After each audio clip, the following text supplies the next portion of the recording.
So this is a watch that is designed for a client, and this watch basically measures your body temperature and your heart rate and spo2 level in your body. This is basically a custom solution for a client, uh, and this watch basically works as a publisher. uh, it sends the data uh, provided by these two sensors over the Wi-Fi to the local broker, MQTT broker, and then the data will go to the cloud. So basically, we just turn on the Wi-Fi hotspot of any device, uh, and this device will connect to your Wi-Fi. If the credentials are already saved in your device, then it will connect automatically.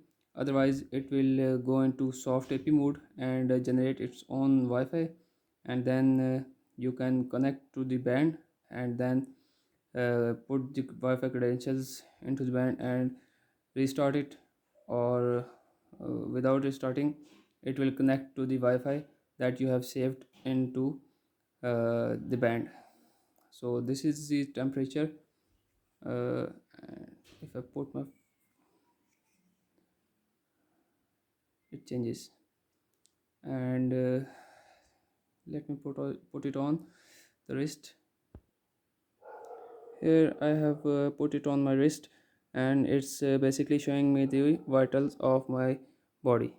And there are some distortions in it because of the placement of the uh, spo2 sensor, which is max30100. And I'm trying to get it done on the upper part of the wrist. For that, I'm trying to write some new algorithms for this sensor, and that's just it.